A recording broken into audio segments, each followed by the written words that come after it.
Hello guys, this is your friend and we are back with a new fanfic. Oh heyo. Are you ready, Gaara-sama? The two of them were standing at the front of the inn. Shinobu decided to start early so they could visit a lot of places. They had a light breakfast of bread and hot chocolate, and Shinobu planned to get Gaara to taste Kurigaka's delicacies. Hi, let's go. Oh, but first, Shinobu turned and pointed at the mountain nearest to them. It was only one of the many mountains surrounding the whole village. They loomed over everything, silent and impenetrable. Some were small but wide. Others were narrow and tall, their peaks almost reaching the clouds. The mountain that Shinobu pointed out was just a short hike from the inn. It's not an easy climb, but neither was it too steep. Its soil is rich though, and the trees always bores fruit. That's one of the no-name mountains. It helps to hide the village and covers us. That's where we get the mist. It's named No Name. Hi, she replied. Maybe the Ichidaime thought it was overkill to call it the Mist Mountain Range, not to mention his lack of creativity. Shinobu and Gaara took a downhill path, and Shinobu was thankful that they avoided the harder trails on their first outing.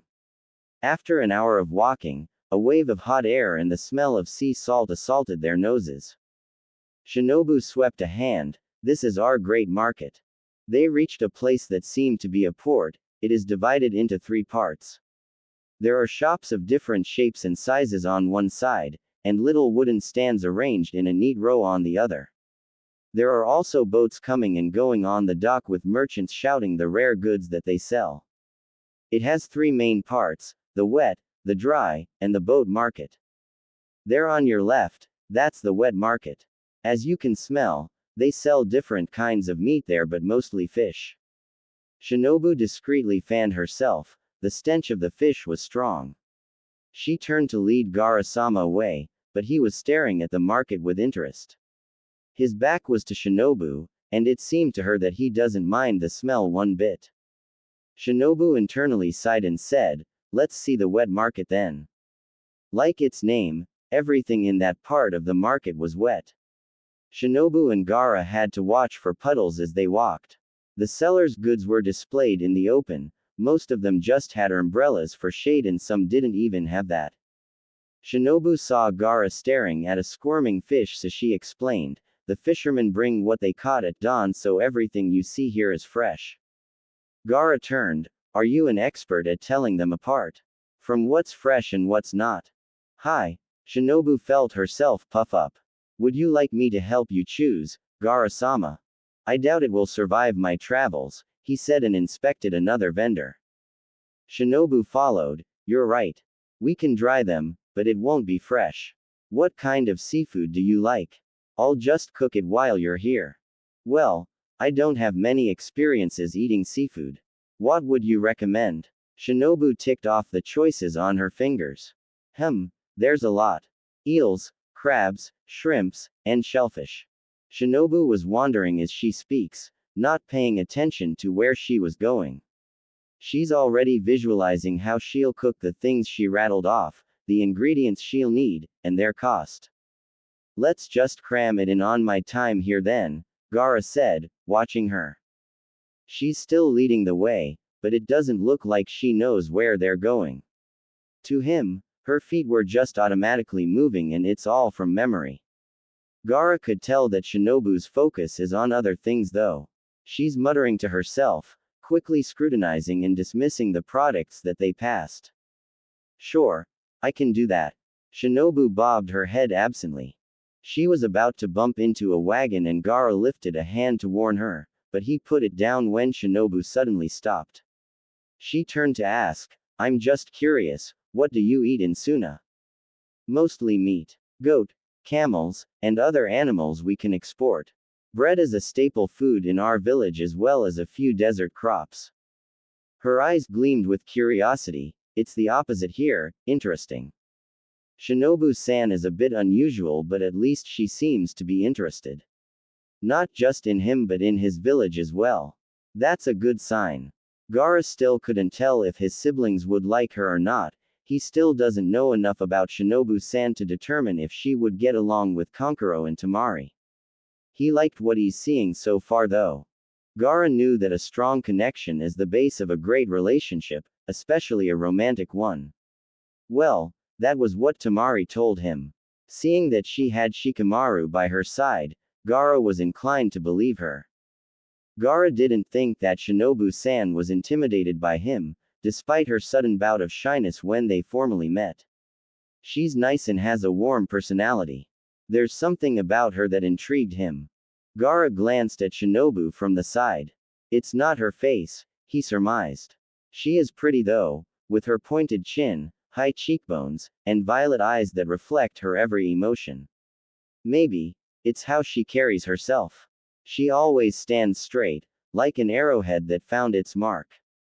And when she walks, her steps were slight yet sure. Gaara's eyes strayed, and he watched Shinobu take a step and promptly slip. He caught her by the elbow and it was the second time. This time, however, a bolt of electricity shot through him when his skin touched hers. Their eyes met as he held her.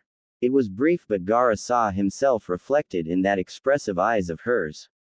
There was a bit of wonder at that moment and a whole lot of confusion. Gaara let her go as soon as she got her balance back. He shook his hand, frowning.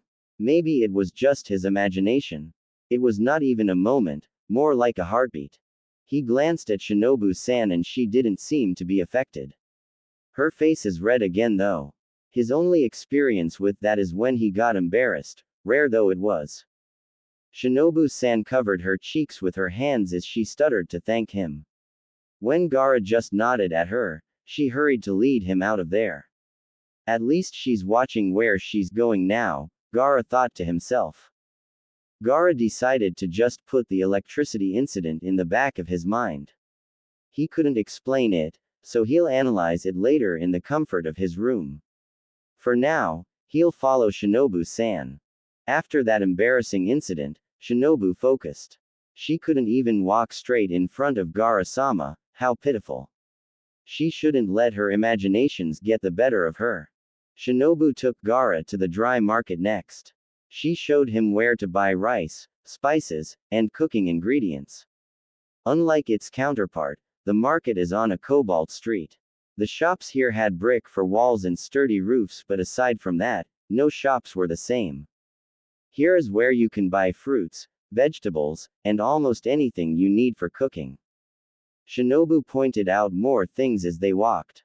The fruit stall, the vegetable stand, and the store for bakers. After a few more twists and turns, she stopped. And this street is the best of all. The food section. You can find almost anything here from street foods, sweets, and hole-in-the-wall food stands to fine dining restaurants. It was the largest street so far and more crowded than the other two. There were people frying everything. From what looked like chicken skin to pork meat to shrimps on a stick and squid rings. Barbecue restaurants were left and right. Takoyaki and ice cream stalls were side by side. Gaara smelled baking and when he followed his nose, he found a bakery nearby. His eyes roamed, and he saw the people. They are busy buying this and that. Some were haggling, and others were just talking on the street. Gaara couldn't help but compare it to Suna. Back home, the people only have certain hours to shop. They don't have many things to choose from either. Since importing goods cost them a lot, he limits it to the necessary things. Their clothes too were very, very different. Head accessories were for style instead of protection and the ladies here showed more skin. Well, they're covered in mist here, not in the harsh sunlight. Suddenly, Shinobu distracted Gaara from his comparisons. He saw that she was walking towards him, 2 cups in hand. She gave him one and they both drank. It was a warm drink with sweet syrup and small bobas. Do you come here a lot, Shinobu-san? Hi. She smiled sheepishly. I may not look like it, but I eat a lot. She was right, she doesn't look like the type. She can even pass as a civilian if not for her posture. Shinobu's petite stature and her feminine style hid it, but her straight back and quick reflexes revealed her as a shinobi. But Gaara said, mostly sweets I take it. A shy smile. Hi. And you? Gaara shrugged and started walking. I eat whenever I can or when my siblings remind me. That's unacceptable, she said, looking incredulous. You're a cage, you should keep your strength at all times. How can you function with an empty stomach? He just does. Gaara only shrugged. Shinobu opened her mouth but at the last moment, shut it with a click. She shot him a slight glare though before purposely striding away, a ferocious frown on her face. Gaara can hear her muttering angrily to herself as he followed her. Her fists were clenched on her sides. Now, Gaara recognized this behavior, she was mad at him. At least, she's less explosive than his sister and the other women of his acquaintance. He thought of her as a lady before with her soft voice and the graceful way she moves, but now, Shinobu-san looks like a delinquent. It was odd to see someone being insulted because of food. She loves food, that much was obvious. And it seemed that she hates it if someone isn't giving it the attention she thinks it deserves. Shinobu-san was about to tell him something, but she held herself back, Gaara knew. Her jerky movements and expressionless face said it all. Maybe she thought it was too forward of her. At least she learned from the last time. Gaara saw someone wave at her. Shinobu-san waved back but kept walking. A lot of people seem to know you here, he mused. She was glaring at the ground when she said, I always spend my free time here, so I got to know most of them. You didn't forget to pay, I hope. She stumbled. And not usually, no. If I did, they just send the bill to the inn. You have a very beautiful inn and it is relaxing, he said, and it was the truth. Arigato, Gaara-sama, she said, giving him a little smile. It had been in our family for 10 generations now, it was built even before this place became a hidden village. Gaara looked interested, no one had changed anything since then. The place was old but well cared for. The rooms were traditional yet clean. The things inside were ornate and every curtain, rag, and even bedsheet was handmade. The people were accommodating and friendly. Its gorgeous gardens were truly a sight to see. Gaara has yet to try the hot springs though. There were a few. The 4th owner planted the flowers, and the 7th owner improved the hot springs. But they mostly kept everything the way it was. My grandmother said it adds to the charm. And you, did you want to change anything? He asked, curious. She shrugged. Business hasn't been great during the Yondaime's rule, and when Mei-sama took over, we dealt with some things. But we're slowly recovering now. In maybe a few years, I think I would like to build a bakery at the front. There it was again, food. To Gaara, the food doesn't matter but the company does. But to Shinobu-san, food was the staple of everything. It was unique, to say the least. They finally reached the end of the street and that also ended their conversation. Though it was brief, Gaara thought it was interesting. She was interesting. The sun was high in the sky, but mist covered it, so it wasn't too hot. They will have more time to talk about a lot of things. If he stayed on her good side, that is. Enough about me. Is there anywhere you'd like to go, Gaara-sama? I would like to see the Ninja Academy, he said. And wherever there are plants. Alright, but let's eat first. I know just the place. She grabbed his wrist and dragged him into a small ramen restaurant that she said she frequented. That was where they ate lunch. It was a small place with a few tables for two and just a ceiling fan overhead. Gaara let Shinobu order for him. We want 2 of each please, she said. A large bowl of kuro ramen, pork tonkatsu with rice, and fried gyoza. Gaara frowned at her. Can we finish all of that? That's my usual order. Everything is delicious, I assure you, Shinobu replied, her back straight and chin lifted. I thought women preferred to eat less. HMPH, I can't work while I'm hungry. Unlike someone I know. She gave him a pointed look. I see. After that, they went to the Ninja Academy. Shinobu showed Gaara around and she explained their learning system as much as she was allowed to. We mostly train using swords, knife throwing, and spy missions. You are aware of Karigakur's reputation, I presume. Hi. They stopped to look at an instructor showing his sword to young students. The sensei explained the parts of the sword and let the kids see it up close. If I may ask, she began. What would you like to see here? All that I can, Gaara replied. Your village has been shrouded with secrecy for so long, I'm simply curious. The 5 great nations agreed on a cultural exchange program, so I wish to know how your training differs from us. But we aren't the only ones, Shinobu said. All the hidden villages have their own secrets. And, do you want to know them? Not really, she said. They're secrets for a reason, I respect that. I want to explore though. I want to see other places, try different clothes and taste their delicacies, Gaara said. Of course, Shinobu confirmed with a laugh. They walked around and observed a few more classes. Shinobu explained the training in detail, and she offered to make notes, but he declined. When Gaara was satisfied, they headed over to the plant farm, most of which was owned by the Terumi clan.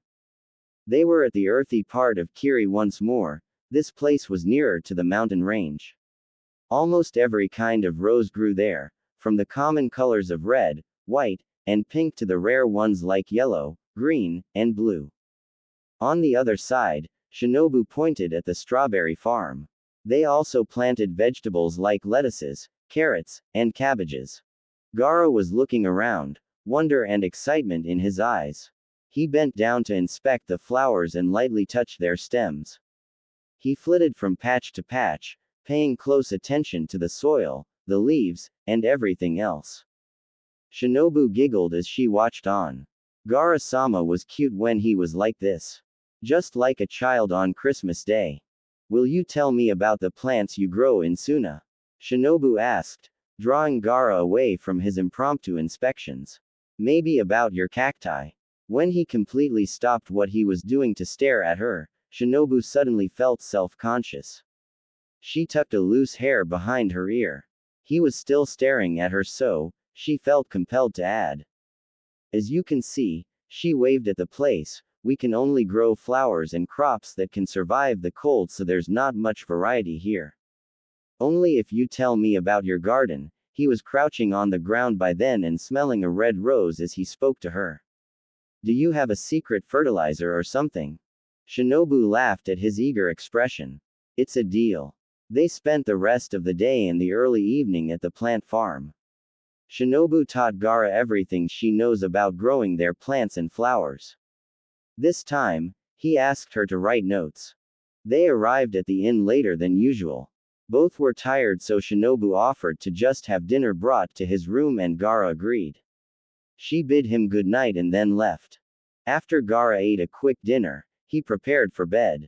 As he lay on his futon, thoughts crowded his brain.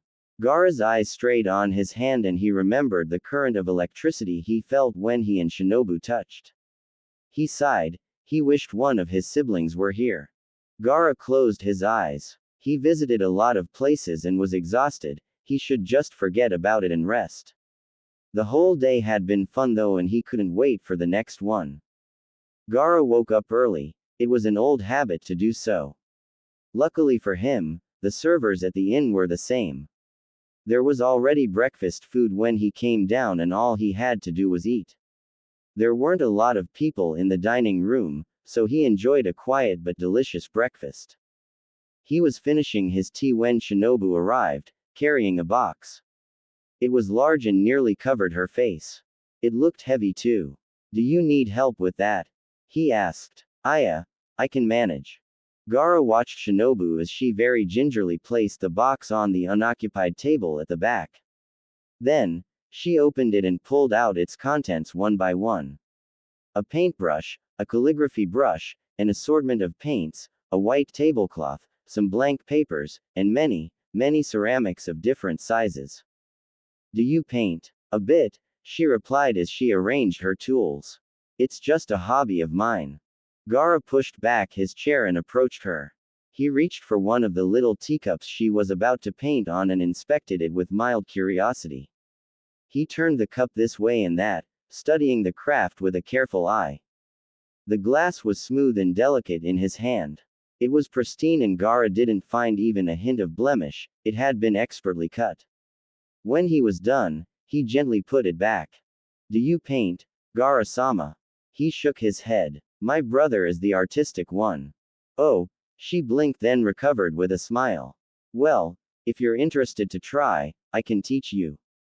I would like that. He nodded at the painting tools at the table. Do you paint portraits? Shinobu shook her head. Only teacups and fans, I'm afraid. I get overwhelmed when using a canvas. Besides, I only do this when I don't have missions. I think painting on a little thing like that is harder. It is, she agreed. But that's when my imagination helps. I think of ways to be able to draw on these little things, put small interesting details and create a harmony of colors that people wouldn't mind seeing every day. Shinobu became animated when she was talking about her paintings. She has a certain sparkle in her eyes that Gaara found fascinating. It's like she's drawing in the air with her gestures, an invisible magic brush in her hand. At some point, she described the colors that she favored, using nature as her example. Spring green, ocean blue, sunset red, and starless black. Gaara wasn't one to give himself to fancy imaginings. But watching Shinobu passionately talk about her art, he understood what she was saying. It was a great image, he had to agree. That's nice, he told her when she finished. Arigato. She played with one of her cups, averting her gaze. We can paint today, if you want. He raised a brow. I have a meeting with the Mizukage today. Oh right. Shinobu's eyes widened and she nearly dropped the teacup she was fidgeting with. I completely forgot about that. Gaara just shrugged. He'd eaten so he's ready to go anytime. Mei-sama didn't give him an exact time when he should be there, so he's willing to wait for her if need be. Shinobu was in a hurry now, fluttering around Gaara like an excitable butterfly. Quickly serving herself a plate, dashing off to get tea and all the while reassuring him that she would be ready if he just waited a second. Gaara watched Shinobu while she ran around and shook his head. She could be graceful and put together at one point and clumsy and flustered the next. Ladies truly are confusing, he thought and let out a small smile. Just like she said, Shinobu was all set to go after a short while. Even though Gaara told her it was fine, she still apologized and promised to never forget his schedule ever again as they walked to the Mizukage's office. Gaara had just come out of a meeting between the Mizukage and some of the village's elders. It was the first time that a Kage had visited Kiri and they would like to show their appreciation, or so they said. Mei is not a bad person to talk to, she made sense most of the time. She didn't underestimate him even though he was young, she treated him like they were equals. But Kiri's elders, well frankly, they wasted his time. They talked for hours, yet they achieved nothing. It was all false flattery and talking in circles.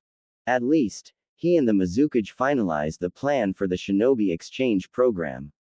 Gaara already saw the academy and the main difference he observed was that they made learning swordsmanship mandatory here. It was Kiri's specialty and he doubted that they'll teach outsiders that, peace or no peace. Of course, they talked about Shinobu-san as well. Mei was eager to know if her young cousin was his type or not. To Gaara, she was more excited to know what was happening between him and Shinobu-san than the trade and shinobi exchange program between their villages. Shinobu-san is nice and polite, he said. I like her. Do you just like her? Mei leaned in, a mischievous sparkle in her green eyes. Or do you like her? I can't make a sound judgment yet. Gaara shifted in his seat. I'm still getting to know Shinobu-san, I need a little more time. Well, don't forget that you only have a week, she said in a sing-song voice. I know that. Mei's tone irritated him for some reason. For a moment there, it sounded to Gaara like she was one of the elders in Suna. If she started asking him when he will move things forward, he'll just leave. Gaara's eyes strayed to the door when Mei changed the topic. After that conversation, they talked about what he saw so far. Mei suggested some places and after a short while, Gaara finally excused himself. Isn't it a bit early? She asked. frowning at the clock. It's fine, Gaara reassured Mei. I think I can find my way back. To Shinobu-chan, I hope. Gaara resisted the urge to slam the door on his way out. He was right, she was starting to sound like them. At least, it was good-natured teasing. Gaara frowned. He needs to find something worthwhile here to convince not just the Suna elders but his siblings as well. He'd rather not make this visit too personal or he'll have a lot of explaining to do and that's just tiresome. He was walking around when he recalled the Terumi clan's plant garden. The plants here were interesting but Suna and Kiri had opposite weather so that wouldn't do either. Gaara then saw Shinobu-san walking. She was struggling to carry all those shopping bags so she didn't see him. Gaara approached. Let me help you with that, Shinobu-san. He took the heavy-looking one and walked beside her. The two of them trudged the now familiar path to the inn. Arigato, she said, smiling up at him. May I ask, how was your meeting, Gaara-sama? Long but productive at least. Shinobu's smile became wry. Hi, those old people can really talk. Gaara just tilted his head so Shinobu explained. Oh, they don't speak to me often, but I had been at the receiving end of those talks once or twice. I avoid them as much as possible. I envy you for that. Shinobu giggled. It was always, do your lessons, Shinobu. Or at least try to act like a lady in your station, girl. Mostly, I just ignored them. You already act like a lady, he frowned. Even Tamari can't walk like you do. Arigato. They wanted me to sew, embroider, write poetry, those things, she wrinkled her nose. I'd rather cook, paint, or fight. You don't need to listen to your elders, just do what you want. Hi, like you did. He nodded. Elders are the same in every hidden village it seems. They nag a lot and tell you what you should or shouldn't do. Gaara sighed. Their sermons always took an hour at the least. I know, Shinobu's nod was enthusiastic. If they caught you sleeping, expect the cane going down. They are still afraid of me, so they keep their hands to themselves. Kankuro once said that the elders are trying to talk me to death. Shinobu laughed. Thankfully, we survived. After that, the two walked and talked about anything and everything while they made their way to the inn. Shinobu talked most of the time but Gaara made a comment or two. She asked about Gaara's siblings and he asked about her relationship with Mei. Shinobu shared how she got close to Mei and her stories of ignoring or escaping the elders while Gaara listened. Both got over their awkwardness and were now comfortable in each other's company. It was not yet night, but the mist made the sky darker and there was a certain chill in the air. A storm was coming from the looks of it. Even the wind smelled of rain. How has the weather been for you? Gaara shrugged. I finally adjusted. I still prefer a hot climate though. It can be cold here, Shinobu confirmed. Especially during the rainy season. The desert can be cold as well, Gaara said. We have sandstorms though and it only rained 1 to 3 times a year. Isn't that hard? She looked worried. How can you grow plants there? We have shinobis who can use water nature chakra, so it isn't that much of a problem. Poppies and wildflowers can still bloom, and our oranges are still tasty. Wildflowers and poppies. Quote. Hi. Then, what else? Shinobu looked excited. Are there other fruits or cacti I don't know about? Do the flowers smell good? How can they be wildflowers if you plant them? There's a lot, he replied, smiling slightly. I can tell you all about them while we walk. Hi. Make sure not to leave anything out, Gaara-sama. Shinobu asked Gaara everything about Suna. Not just the plants they grow but the food they eat, their festivals, and even the peculiarities of their weather. He answered her, and her interest warmed him. He didn't realize that he had been away from his home for so long. Talking to Shinobu-san about it made Gaara feel better.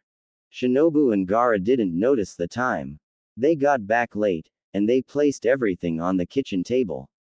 Gaara was about to go to his room but Shinobu-san called him back. He turned in time to see her puffed up her cheeks and then she offered. I'm cooking your favorite foods tonight and some of Kiri's prized delicacies. Would you like to help? Well, Gaara was thinking of ways to spend time with Shinobu-san anyway, so why not?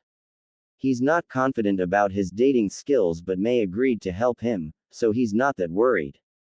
The more time Gaara spent with her, the more accurate his judgment was going to be. So, he nodded and stepped back into the kitchen. He looked around. Where is the cook? It's his day off, so I'm taking over the kitchen tonight, she answered while tying her blue apron with moon designs on it. Shinobu-san rummaged through a cupboard and handed him an apron. Gaara just blinked and only took the thing after she shook it. The apron was blue with tiny stars embroidered at the center. He frowned but put on the garment. Gaara could hear the murmur of conversations outside. There were still guests at the inn, but it seemed like they were the only people in the kitchen. In fact, the whole place was quiet. From Gaara's experience, Shinobu-san was a competent cook. Everything she made for him had been delicious. So what could go wrong? Gaara watched Shinobu sort the things she bought and grabbed every meat and vegetable that needs to be washed. She left the rice grains and other seasonings on the table. Then, she headed towards the back door. I'll clean these, she shook her bags and jutted out her chin in his direction, while you wash the rice.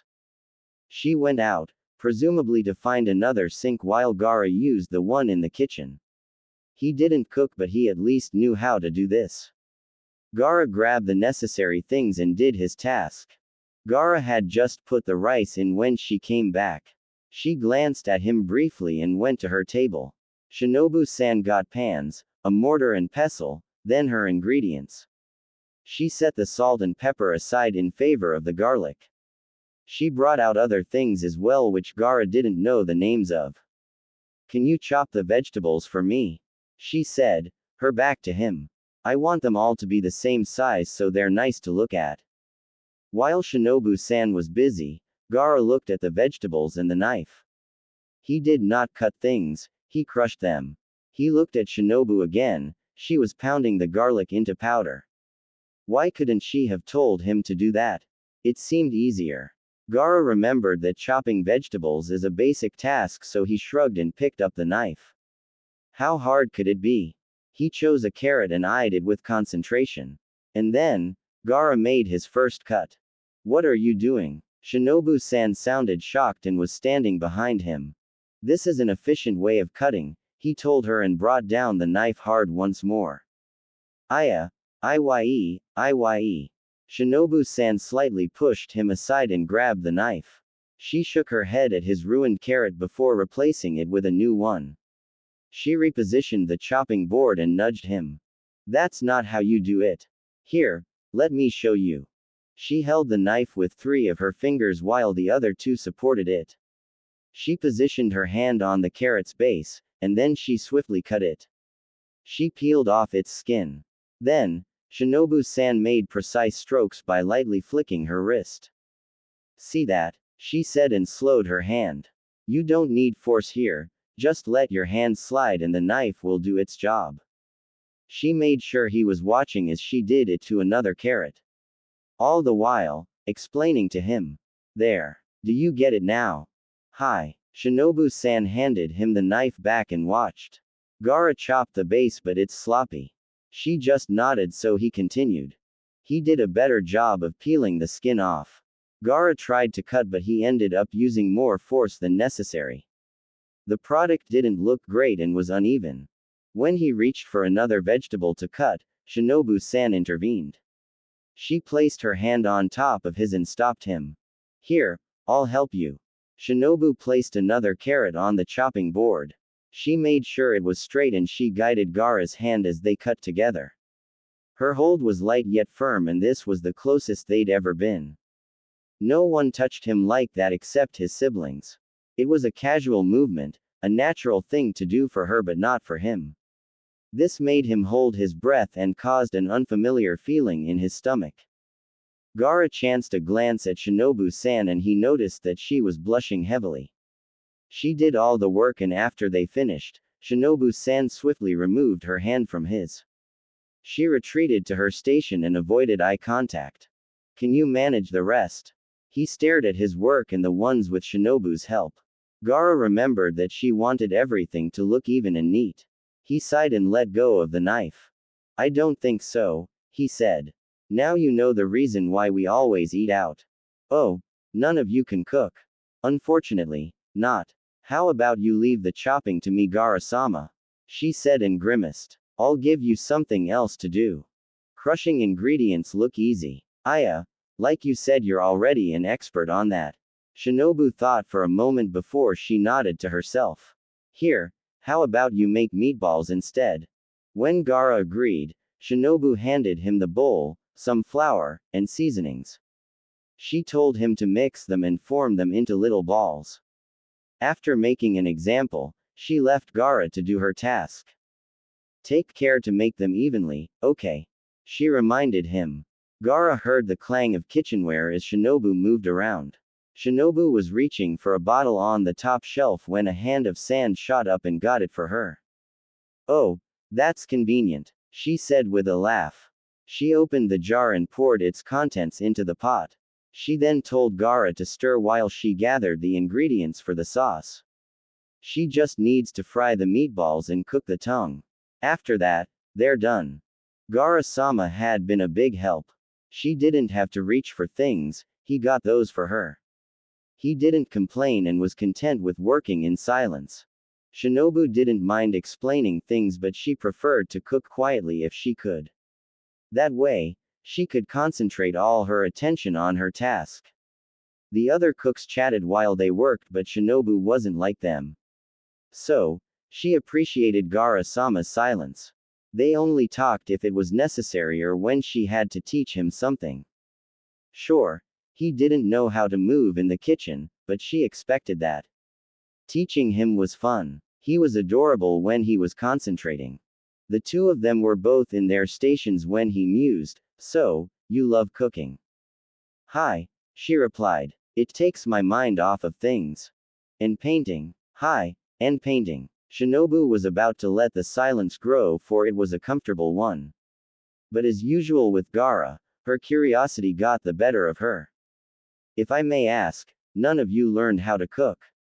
It wasn't on the list of our priorities back then, so we mostly eat outside or buy takeout.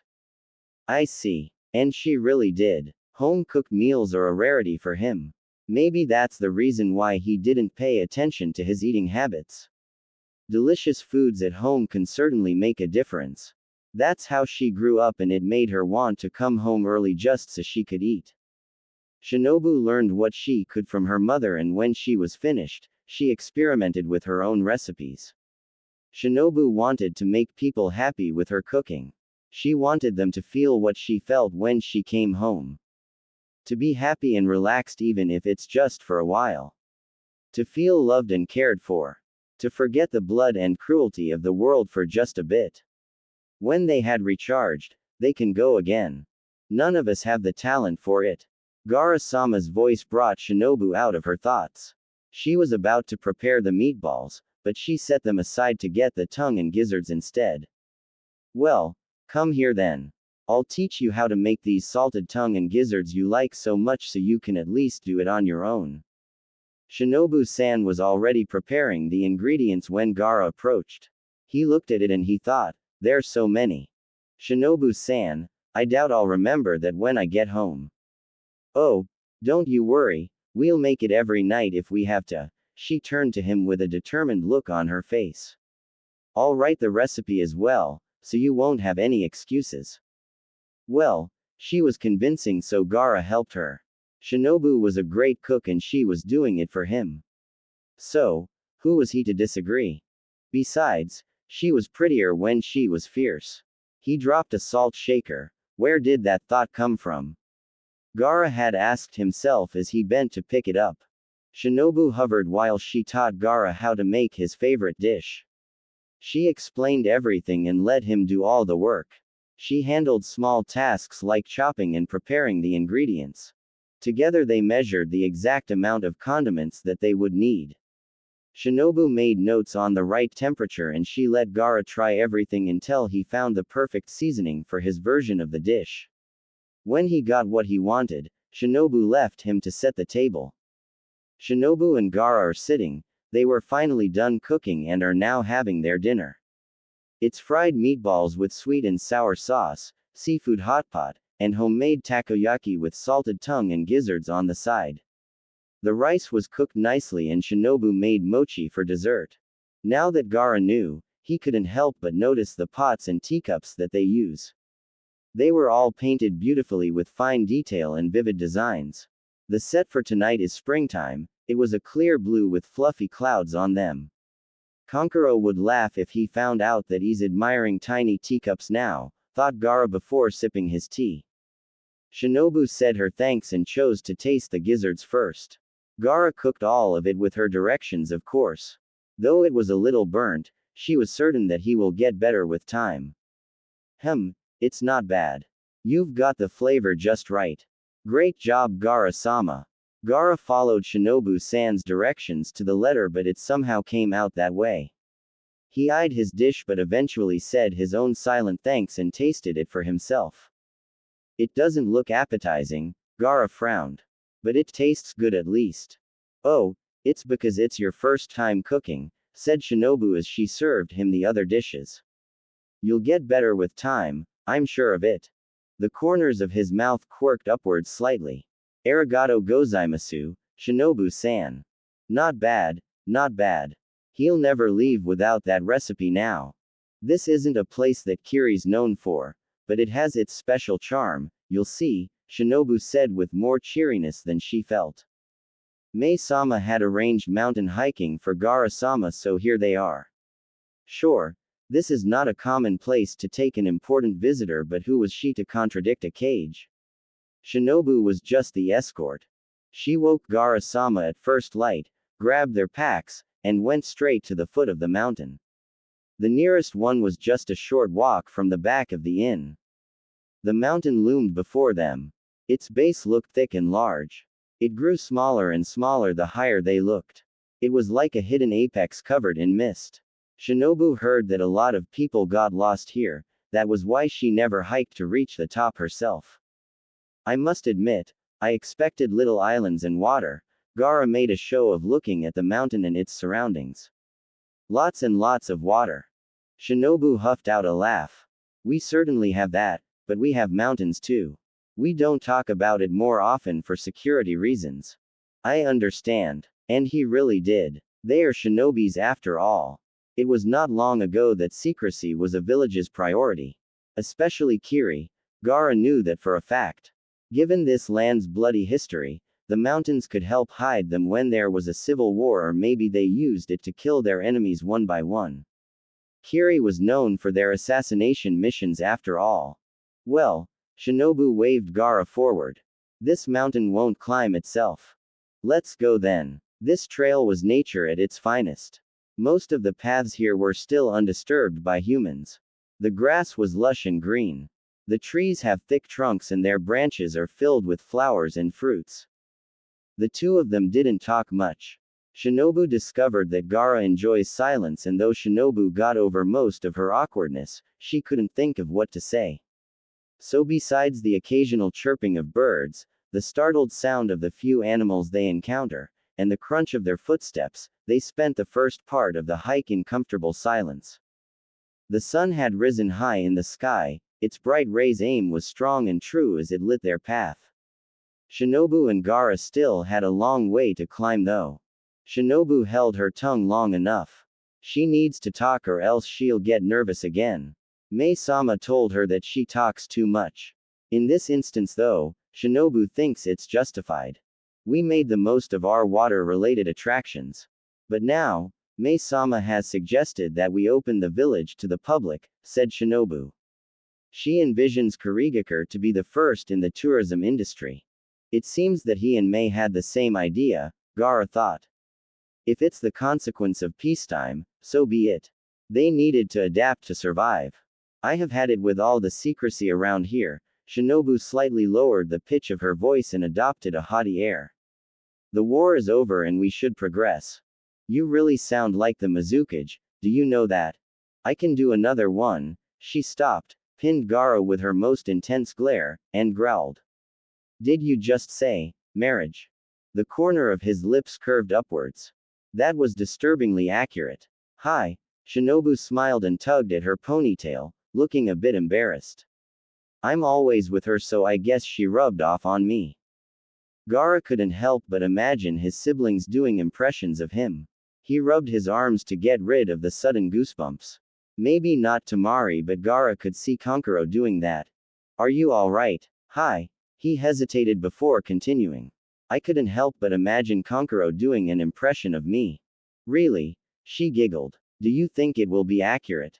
I hope not. Gaara imagined Kankuro having an emotionless face and no eyebrows. He looked horrible.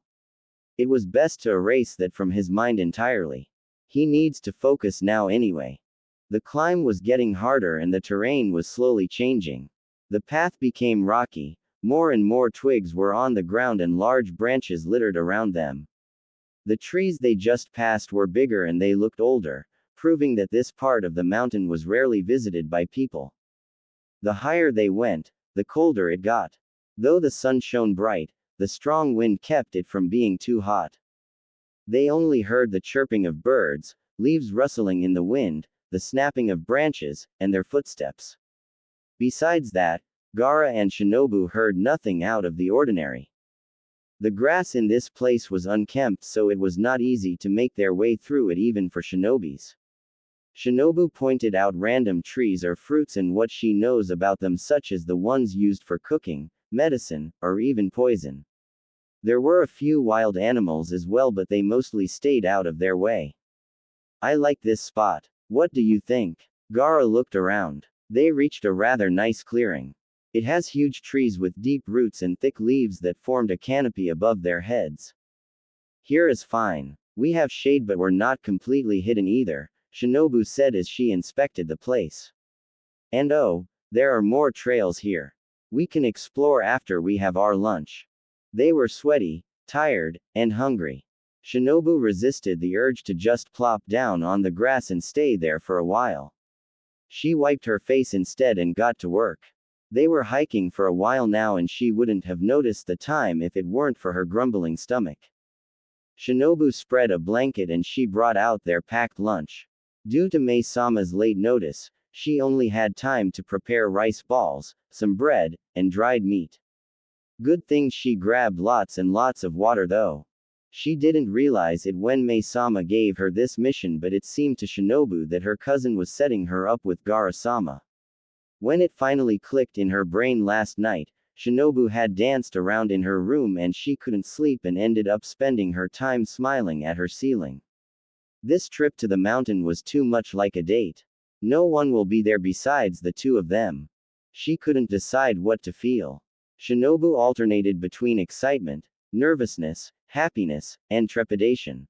She didn't think about it while she prepared the things they needed to bring in their hike, and by morning, she had pushed all of her worries to one side. Oh, she's going to give Mei-sama a piece of her mind the next time she sees her, Shinobu thought as she knocked on Gaara's door to wake him. Iya. Iye. Enough about Mei-sama, she shook her head as she waited. She'll just enjoy this trip and hopefully, Gaara-sama will too. It wasn't easy to wake him up. Gaara-sama was a heavy sleeper. There were rumors before that he couldn't sleep because of the tailed beast inside him, and Shinobu was pleasantly surprised that he could finally experience the joys of a good night's sleep. Because of that, they left in a hurry. To Shinobu's relief, her worries dissolved while she was walking with Gaara-sama. Her stiff shoulders gradually relaxed and Shinobu even became confident enough to swing her arms while they walk. A smile settled on Shinobu's face. She was getting used to him now. Is this your first time here? Not exactly, Shinobu said as she handed him his pack. I've come up the mountain a few times, but I didn't use this route and I was never this high up. The two of them gave thanks and they started eating. After a few bites and a long drink, Shinobu got curious. How about you? Is this your first time in this kind of place? Gaara finished chewing before he answered her. No, I've had a few missions that involve mountainous regions. Really? You've traveled a lot then. Hi, it's too many times to count. Oh, alright. Her face fell but she quickly covered it with a smile. I could tell you the ones I remember. Gaara wasn't certain why he said that. Maybe it's the beautiful scenery or the fresh air. It could even be the delicious food he's eating. All he was sure of was that the beaming smile Shinobu gave him was worth it. So Gaara told her stories. The places he had been, the people that he met, and the foods he'd eaten. Shinobu listened attentively, eagerness reflected in her violet eyes. She asked a lot of questions, leaning forward in her excitement. She gave the right reactions, smiling or frowning at the right moments. Gaara had asked her questions too. He found out that she hadn't traveled much. There were a lot of problems in Kiri, so the higher-ups only sent the elite shinobis to missions outside the village. Shinobu had few friends, but they were close. She's close to the Mizukage as well. She's interested in all kinds of foods, and that's the main reason why she enjoys going to other places. To taste something new and maybe make her own recipe from it. She also helps in the inn when she doesn't have missions. It's funny, he mused. We're the same in a way. Shinobu tilted her head, gaze focusing on Gaara. What do you mean? Both of us just got the chance to enjoy life right now. He sounded thoughtful as he spoke. We may go to some places, but we never noticed their beauty until now. You're right, it was kind of sad, she replied, playing with a blade of grass. That was why I treasure this peace we've fought for. Not everyone is in favor of keeping the peace, unfortunately. I know, Shinobu sighed but cast him a hopeful yet vulnerable look. But all of us bled for this, we lost comrades too. Surely, our voices will be heard. That's where the fight is at now, heated debates, dragging bureaucracy, and endless paperwork. Oh boy, Shinobu's gaze turned pitying now. I don't envy you one bit. He enjoyed their chat. They didn't notice that they spent a lot of time talking, but Shinobu coughed and Gaara offered his canteen of water to help, but it turned out to be empty. They exchanged glances, and after a beat, Shinobu laughed while Gaara only gave a helpless shrug. They decided to move after that to get down before nightfall. So Gaara helped her put away everything and they explored.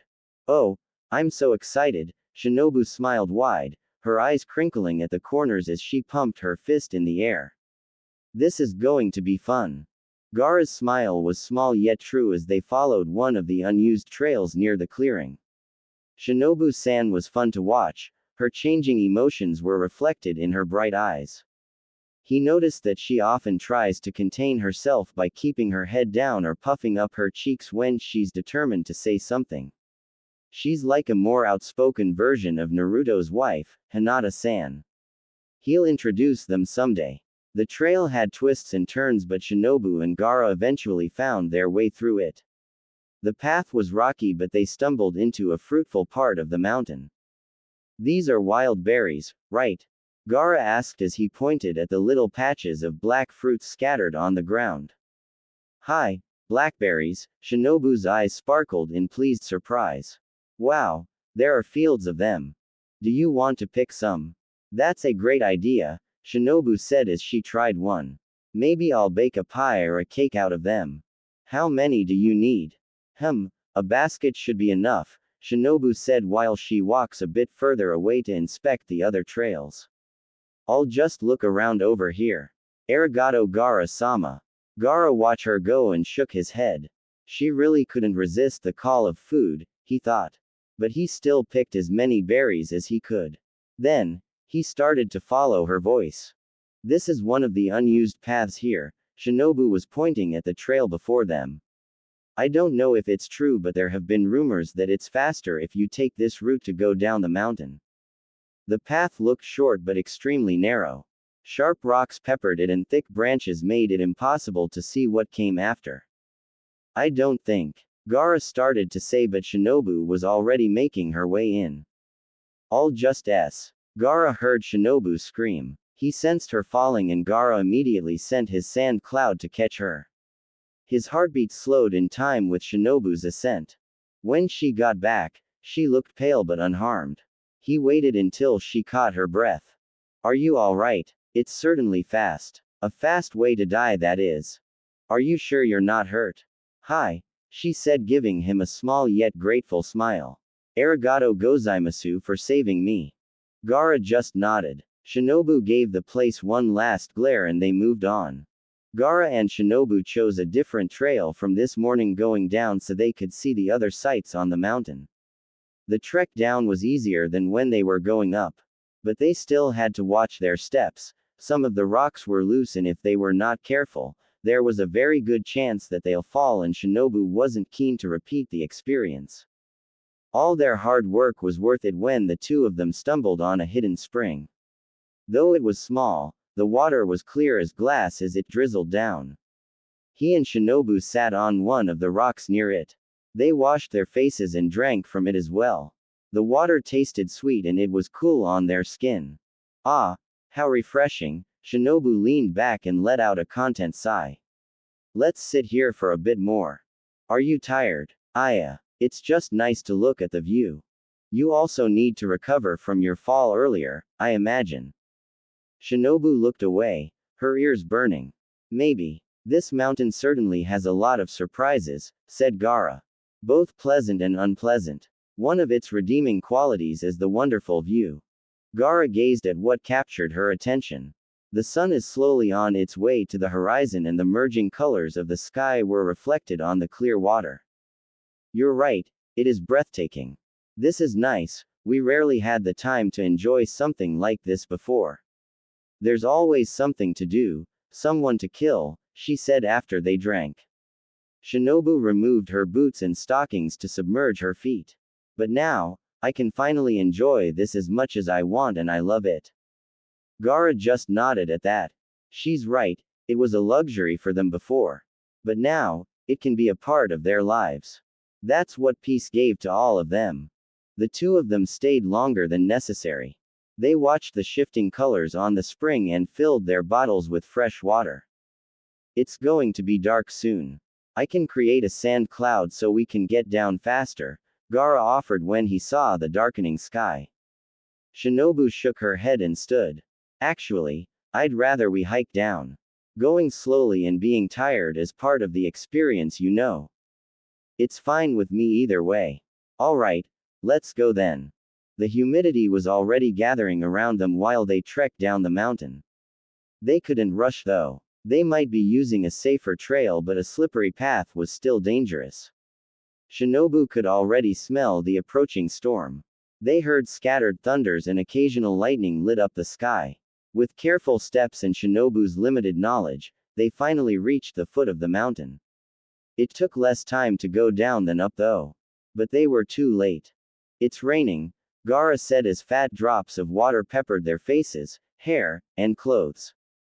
Nani. It looks like it's really going to be a major downpour. There's no shelter near here. My sand can protect us for a while. Oh no, I can live with a little dousing. Just keep this dry, please, she said and gave him her pack. Shinobu and Gaara ran, but they still didn't beat the rain. It was already pouring heavily when they found a little waiting shed. Their clothes were already wet and Shinobu's hair was clamped together and plastered on her face. Gaara stood under it, but Shinobu didn't. She untied her ribbon and took off her gloves. There's nothing little with that, Gaara said as he watched Shinobu take her jacket off. She smiled. Don't worry about me, Gaara-sama, I like the rain. He frowned. What's to like about it? Rain is necessary, that's all. Shinobu just gave him another smile.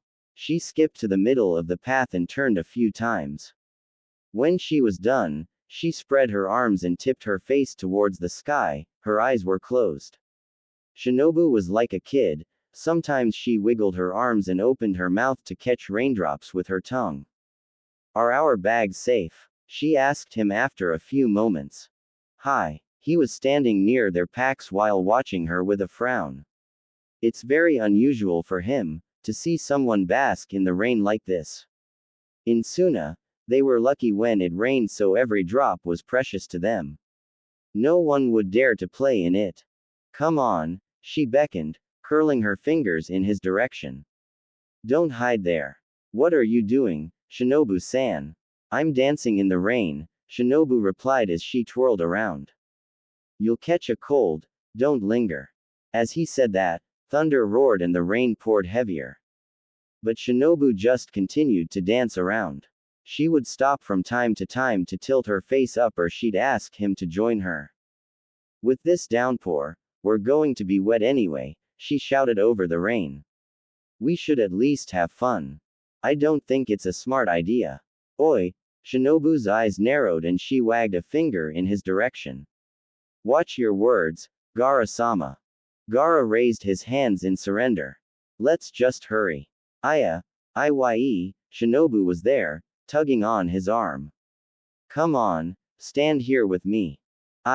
Just try it. I'd rather not, thank you, Gaara said as he stood his ground.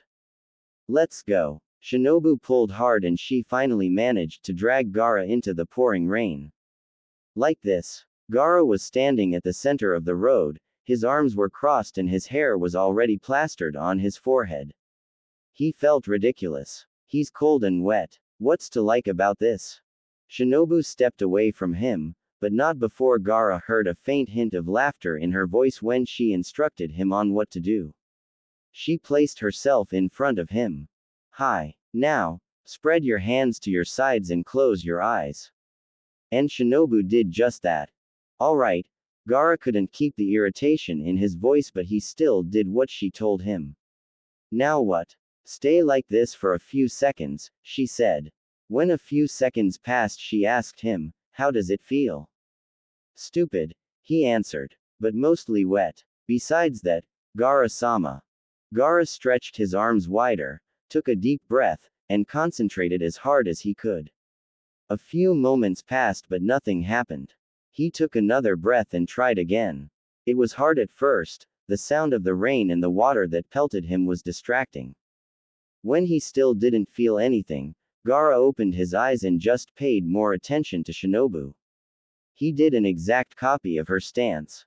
He spread his feet wider and kept his arms relaxed yet straight. He persisted in what he was doing. Then, he closed his eyes again. This time, Gaara emptied his mind as well. And then, he finally felt it. It's like the water was cleansing them. Two insignificant beings in the middle of Mother Nature's tirade. Like, the rain is washing everything away. I'm glad you finally got it. Gaara could hear the smile in Shinobu's voice. Gaara felt her coming closer. She gently bumped their hands together. He opened his eyes again and she winked at him.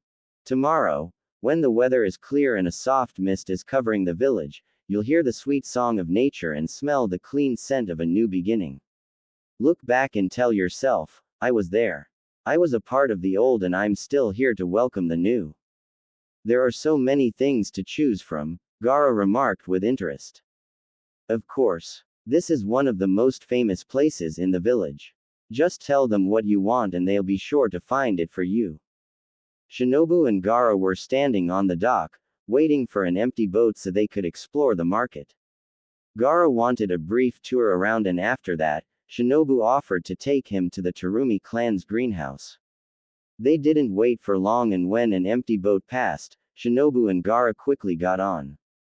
Kiri was on its way to becoming the booming village that they wanted to be. The locals and tourists were freely and confidently talking to one another like the war 2 years ago never happened. Gaara didn't think that the waterways that hid the village for generations would now be used to Kiri's advantage but May managed to do it. He was amazed to see boats with different colors, shapes, and sizes moving back and forth, carrying passengers and vendors alike. Shinobu took him to the dry market last time, so Gaara requested to explore the boat market next. It was a holiday in Kiri and people took advantage of it. Every street they passed was filled with customers and it was no different here. People were buying and haggling their chosen ware and some even tried to trade goods in exchange for their chosen items. Gaara's eyes wandered to the various shops they passed and it seemed to him that people could find everything here. Everywhere they turn, someone was selling something. A precious jewel, unusual spices, or even highly effective medicine for illnesses both common and rare. It was Gaara's last day in Kiri before he left for the rest of his so-called tour. Since they were in the boat market anyway, Shinobu suggested that he buy some stuff to take home. Purchasing gifts was not his forte, but when Gaara opened his mouth to say just that, a gust of cold wind suddenly blew in their direction. Gaara rubbed his arms to get rid of goosebumps. That felt awfully like one of Temuri's attacks. He was not someone who believed in bad signs and omens, but the wind reminded him of the scolding he would probably get when he got home, so Gaara agreed instead. He didn't know where to start, but Shinobu's excitement was a good sign. She asked the boatman to stop on the side and quickly brought out pen and paper. They were sitting across from each other and Shinobu stared at him, her violet eyes sparkling in anticipation while her hand was poised to write. Gaara raised a brow and leaned back slightly. Wasn't she too excited for a simple errand? It was just shopping, after all. What could shinobis even need besides weapons, food, and poisons? He didn't usually buy stuff for his siblings since they were always with him and Baki had never asked for anything. Kankuro just told him when he wanted something and Tamari just sent him the bills for what she had bought. Gaara could honestly say that he was clueless about this stuff. Now, tell me what we're looking for so I know where to start. I just want a few things for my siblings and our former sensei. All right, she nodded enthusiastically. Do you know what it is you want to give them?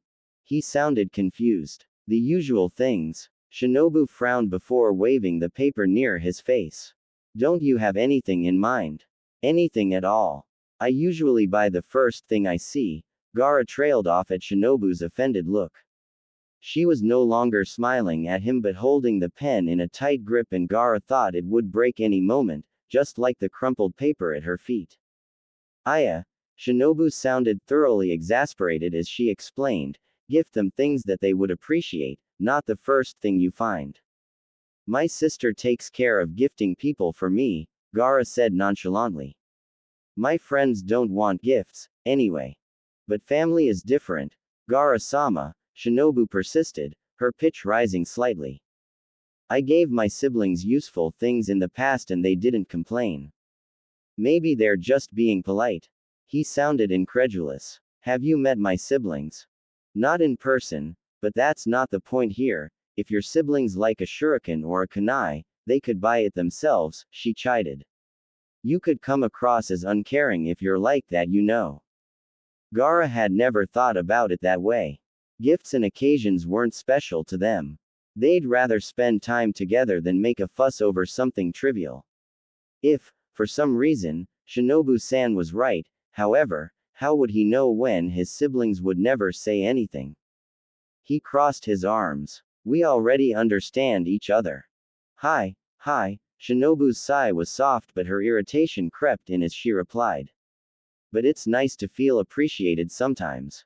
And, giving gifts is one way of doing that. Gaara tilted his head, looking curious. So, you're like that too? Sometimes, she replied, looking embarrassed. Even though I know that I'm not alone, on my bad days, I still want proof. Shinobu loved gifts. Her parents always gave her trinkets on her birthday or if she did well in her lessons. When she grew up, the gifts she received had lessened but she gave twice as much. Shinobu would always prepare a little something when given a chance. A painted fan, embroidered handkerchief, or freshly baked bread. Giving people presents was a comfort for Shinobu and they reminded her of simpler times. I understand, he said, face softening slightly. I think I know more than most what true loneliness feels like. That darkness was something that Gaara had experienced and would never wish on someone. He was lucky because he had his friends and siblings to pull him off that path. You would, wouldn't you? Shinobu murmured, shifting her gaze to anywhere but Gaara's face. It gets all of us at one point or another. Would you like to talk about it? Aya. Shinobu waved a hand between them, her cheeks a bit pink as she lifted her gaze to meet his. I'm fine now, Gaara-sama. Besides, we shouldn't talk about sad stuff when shopping. If you say so, Shinobu-san. Gaara reluctantly dropped the subject. Shinobu signaled the boatman to move and after their last conversation, they felt uncomfortable talking. Shinobu kept quiet, her face blank and back straight. It was neither a hostile pose nor an inviting one, so Gaara decided to break the silence. By the way, your hot springs were great, I get now why they're famous. Oh, Shinobu turned her head to give him a relieved smile. I'm glad that you enjoyed it. I actually didn't change anything, it was like that since the inn was built. Gaara thought that Shinobu was smart for keeping the original bath. Though it was not huge, the place gave off an elegant and relaxing vibe.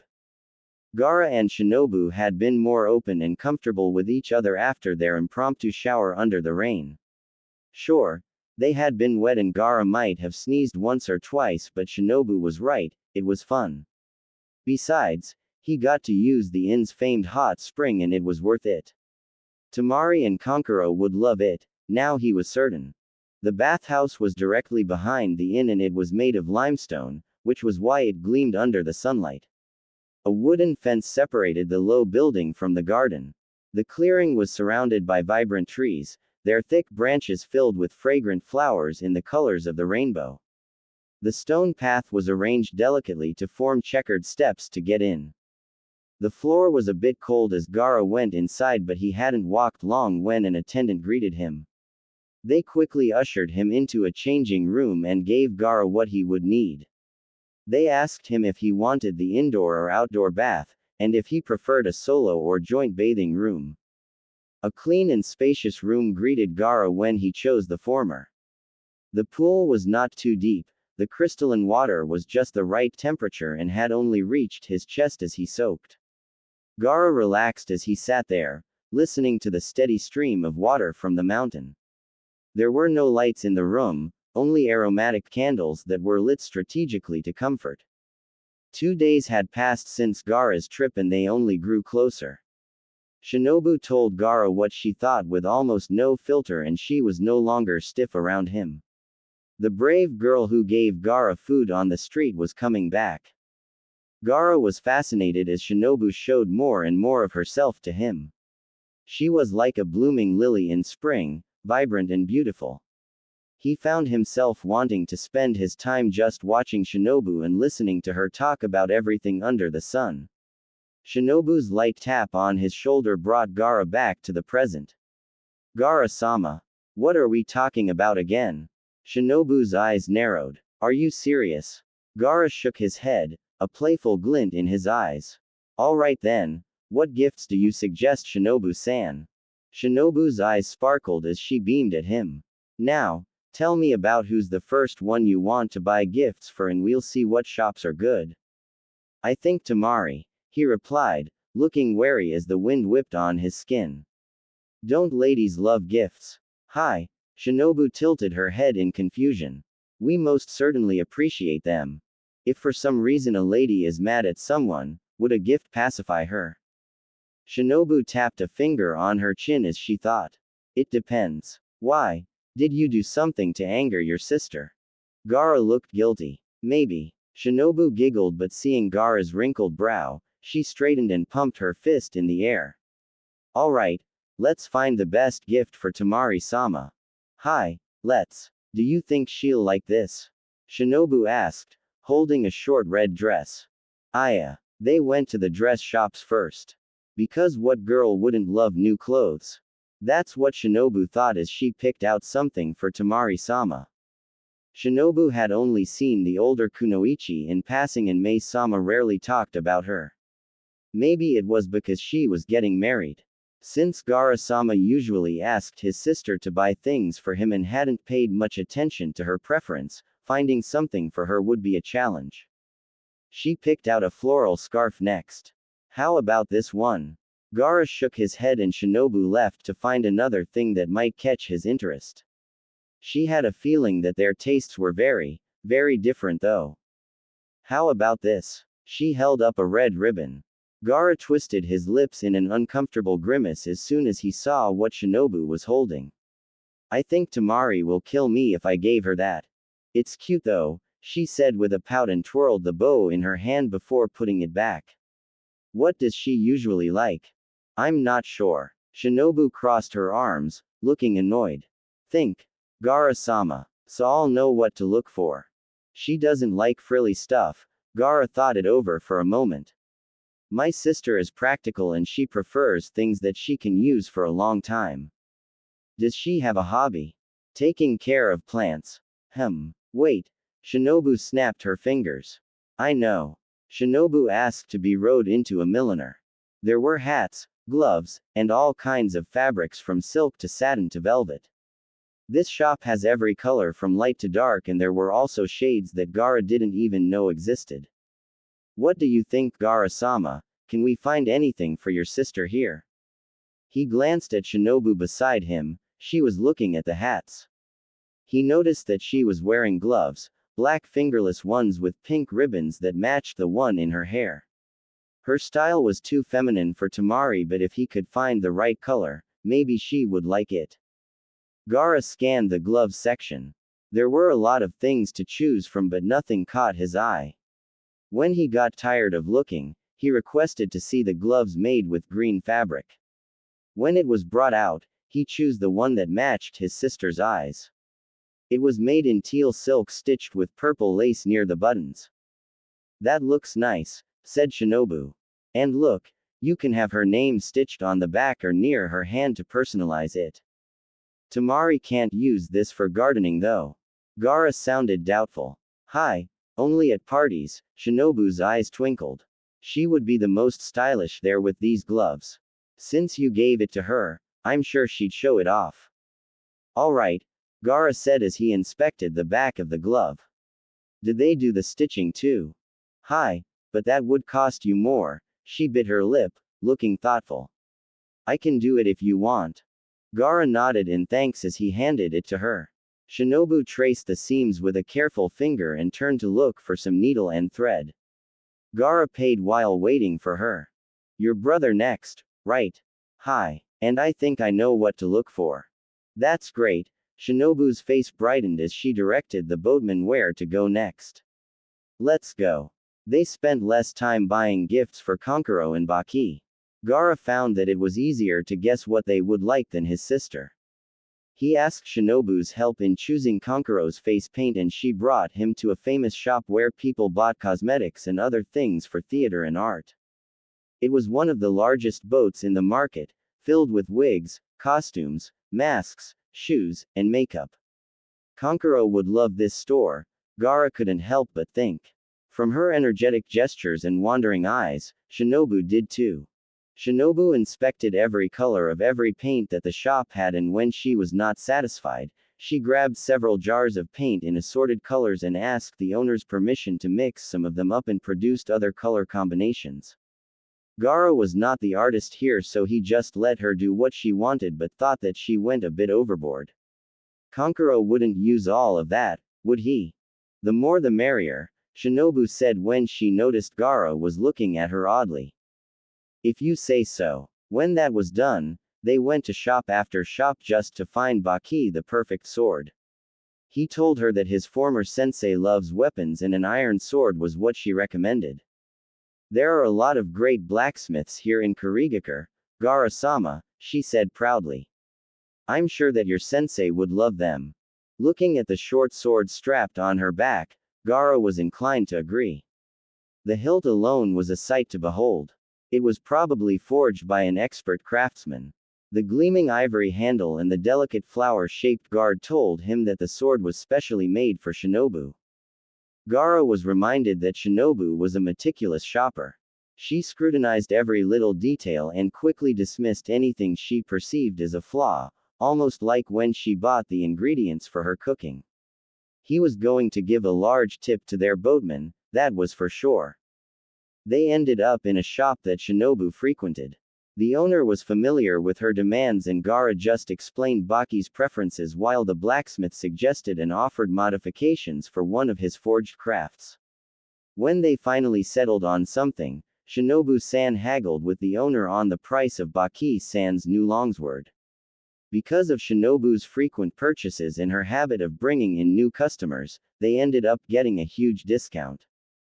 Gaara helped Shinobu as she arranged the gifts he bought for them to have a place to sit. He really thought he got too much. The two of them were sitting face to face on their rented boat.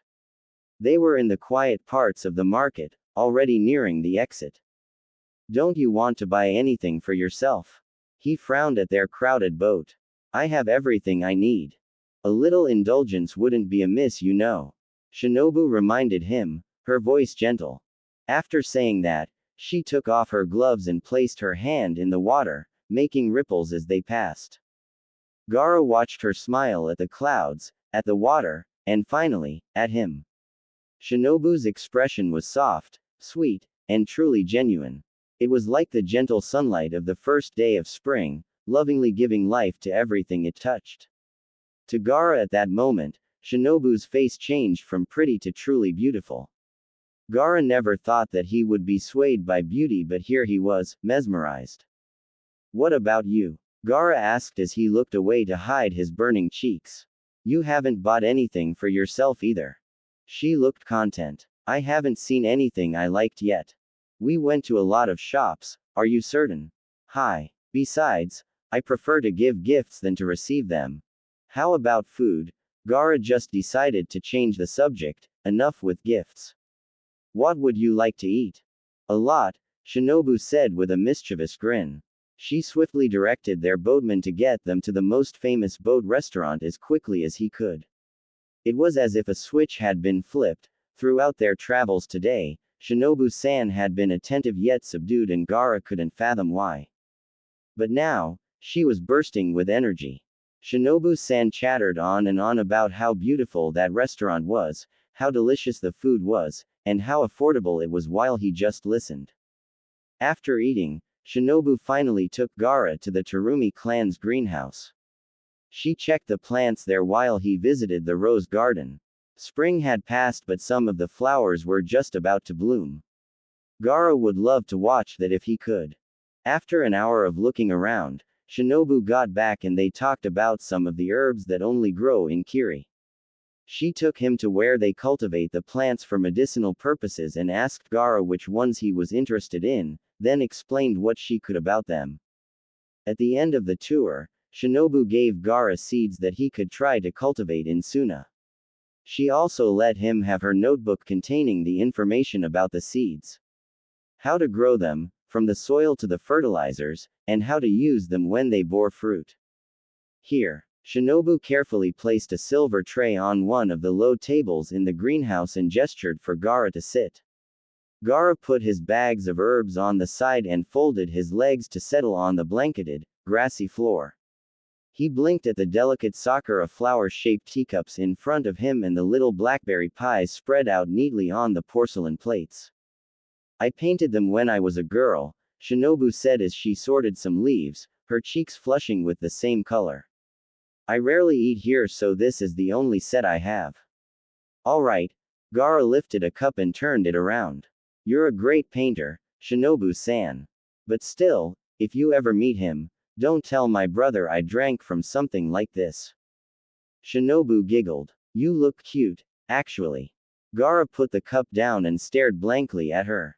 Kankuro calls me the cool and silent type, not the cute and adorable Ototo.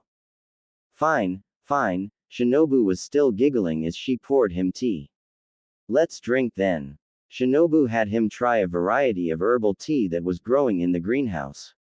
She served them hot and sometimes over ice. Gaara was familiar with a few of the flavors: matcha, jasmine, and sakura. Pandan, lemongrass, and guava were new though. She told him that they only grew in Kiri and the plants thrived on the village's particular weather. The leaves were freshly picked and Gaara was grateful to taste their natural flavor. Shinobu made good food and tea. Her pouring skills were graceful, not a drop was spilled. In these times, she looked to Gaara more like a demure noble lady and not a battle-hardened kunoichi. After their snack, Gaara helped Shinobu clean up. They walk around the greenhouse, trimming weeds, sharing cultivating tips, and exchanging stories. It was a relaxing way to end the day, Gaara thought. Gaara tried the outdoor hot springs when they got back to the inn. When he had asked after Shinobu, the servants apologetically said that she was busy with something and wouldn't be able to join him. He had an early dinner and decided to eat with the other guests this time. She knocked on his door after a while and asked Gaara if he wanted to play cards, and he agreed. They set up in one of the inn's private rooms with a low table, some drinks, and snacks. Shinobu produced the cards and a jar of pink lip paint. When Gaara arrived, he stared at her, then at the room, and back again. "What is this?" "Playing cards," she explained, mischief dancing in her eyes. "Of course, the loser has to have consequences." Gaara eyed the jar of lip paint. "Isn't that expensive?" "Hi," she replied impatiently. "Now sit down already so we can start." She dealt the cards at first, but as they played and played more rounds, Shinobu taught Gaara how to deal the cards on his own and even a few tricks. Time passed by, but neither of them noticed. The drinks were drunk, the snacks eaten, and the contents of the jar transferred to their faces. In the end, it was hard to say which one of them lost the most. Both of their faces were covered in paint, they were unrecognizable. It was against the rules to wipe it away, so both of them looked like a mess. It was already well past midnight, so no one saw Gaara as he tiredly stumbled to his room and promptly collapsed on his futon, falling asleep instantly. Gaara woke up early and prepared his things as soon as he washed his face. He forgot to pack yesterday, and that was a first. He placed Baki's sword in a scroll and gingerly lifted Kankuro's box of face paints to do the same. It was heavy and bulky. Shinobu had filled the box with used papers and cotton so the jars wouldn't break if he jostled them in his travels. He admired Temari's gloves before carefully putting them with Kankuro's gift. Shinobu's stitching was flawless. The bright purple thread stood out on the teal satin, and his sister's name was delicately embroidered with what looked like calligraphy. Gaara shook his head as he tidied up his room and checked his belongings. It wasn't like him to make last-minute preparations. He was usually the one who waited for his companions to get ready. But Gaara had fun, so he decided that the trouble was worth it. Gaara looked fresh and neat. He at least managed to take a bath before coming down. Now, he had eaten his breakfast and was waiting for Mei before leaving. Gaara didn't expect Shinobu to see him go. She stayed to clean up last night. Or was it morning? He was not sure. Gaara was tired and sleepy. He was already snoring before his head hit the pillow. She was probably still asleep. Both of them made a mess. It was partly his fault, but Gaara was a bit miffed at that. He wanted to say a proper farewell to Shinobu. He had a great time after all, and it was thanks to her. Gaara was pulled out of his thoughts when he saw Mei waving while walking towards him with a smile. Now that Gaara thought of it, the Mizukage was still pretty despite her age. Gaara could see a little of Shinobu in her. It wasn't their faces exactly, but how they walked and treated him. They were both genuine people, had a warm aura, and were easy to talk to. Gaara was glad to have met them. Mei was with the two shinobis he had brought along to act as his bodyguards. They looked well and properly rested. At least he wasn't the only one. "I hope you have enjoyed your stay in our village, Kazekage-sama," she said as a way of greeting. "Very much so, Mizukage-sama," said Gaara. "I have seen what you're trying to do here, and it's a big step for what all of us are trying to achieve in the long run. I must give you my compliments." "Oh hush, I'm just doing my job as the village leader." She attempted to wave away his praise, but her smile gave her away. "But arigato for saying that all the same. Gaara-sama, Gaara-sama, wait." Shinobu was running towards them, bag in hand. She was still wearing the clothes from last night, and her hair was in a messy bun. Gaara was amused when he noticed that some traces of the lip paint were still on her cheeks and under her eyes. She stopped in front of him and held out a big bag. "It's for you." He took it but couldn't resist saying, "You didn't have to. It's just a little souvenir," she said. "Open it." Shinobu-san looked like she would open it herself if he didn't, so Gaara did. She gave him a gorgeous tea set. The ceramic was heavy and crafted by an amazing hand. Every piece was carefully hand-painted. They were a dashing aquamarine color portraying the waves in the sea. The drawings were brightly colored, little sailboats going in one direction or another. Gaara didn't know when Shinobu had the time to do this, but it warmed his heart all the same. It was a thoughtful gift and he was grateful for it. Gaara stared at his gifts and then, at Shinobu-san's nervous face. Moments passed but he didn't say anything. Something in him had shifted and it was because of this woman in front of him. I didn't know what to give you, she said, avoiding his eyes and twisting her fingers. Then, I'd noticed that you always drink tea, so I got you a set and painted it myself. I'm not certain if you like the design, but I thought that it will remind you about your journey here, so. This is beautiful. The corner of Gaara's lips finally curved upwards into a genuine smile that reached his eyes. Arigato gozaimasu Shinobu-san. She stilled, staring at him. Then, she smiled too, a happy flush across her face. It's nothing, Gaara-sama. Really, don't mention it. I'm glad that you liked it though. Really, really glad. I trust that Shinobu-chan here has been a satisfactory escort. Mei asked, wrapping her arm around Shinobu's shoulder. Oi, she squawked. What does that mean, Mei-sama? I don't like your tone. Oh, do I have to have a tone when I'm talking to you? Hi, she snapped. Remembering that she was talking to a cage, she lowered her voice.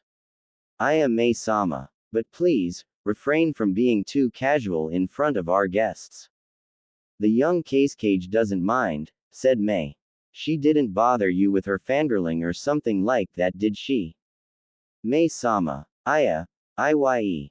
Shinobu-san has been a great companion. I couldn't ask for anyone else. And Gaara meant it. She really was a great choice. He had enjoyed his time with her and the connection that they built. He had realized a lot because of Shinobu-san. Things that Gaara thought were unimportant were precious to her, and that alone was a great experience. Arigato gozaimasu, Gaara-sama. Well, Mei finally relented from her teasing. We wish you a safe journey then. And good luck. Shinobu-san waved at him, smiling all the while. Be careful, sayonara. Gaara raised his hand and waved. Then, he signaled to his guards and they were off to another round of traveling. To see the world and his other dates. Gaara arrived in Iowa without incident. Like in Kiri, the Tsuchikage himself welcomed Gaara with his granddaughter. Unlike Mei, Onoki was not at all helpful. Granted, from the sour look on his face, Onoki didn't necessarily support the idea of getting mixed in another cage's love life and only agreed to get it over with. Onoki was stone-faced when he finally introduced Gaara to his granddaughter. Hello, I'm Kuretsuchi. She greeted him with a confident smile. It's nice to formally meet you. Gaara nodded. I feel the same. After that quick exchange of greetings, he and Kuretsuchi shook hands. Onoki placed himself between them and left them no room to get to know each other. Alright, that's enough. He grabbed Gaara by the wrist and waved to Kuretsuchi. Take care of everything here while I show the cage to his hotel. Kuretsuchi gave a little salute to her grandfather and called. See you around, Gaara-san. Let's go, barked Onoki. This is not a good sign, Gaara thought as he followed Onoki. They exited the building and the Tsuchikage himself personally showed Gaara where he would be staying. Onoki told Gaara that he had assigned him an attendant if he should need anything. Then, he left. When Gaara had eaten and settled his belongings, he thought about Kuretsuchi and their first meeting. Gaara had seen her during the war and he watched her in action. Kuretsuchi was a lively kunoichi. She was smart, charming, and straightforward. She was clever too, and Gaara knows that she could hold her own. They've met each other briefly but they didn't talk. To be honest, there was no time for it and he never thought that he would see her again. Unlike Shinobu-san, Kuretsuchi-san was upfront and blunt. She told him the next day that she was aware of her grandfather's plans. She doesn't necessarily approve of his meddling in her life, but since he was already here, they might as well try it. Seeing his frown, she explained. Oh, I manage some of my grandfather's correspondence. I saw the letter you wrote to him about your arrival. Oh, I didn't say anything because I wanted to ask you directly. Gaara grimaced but nodded his understanding. They tried to date, they really did. But Onoki was always there, following them everywhere and commenting on everything they do. This volcano is great, it has a historical value and it gives the villagers things to sell. Kuretsuchi pointed at the volcano below.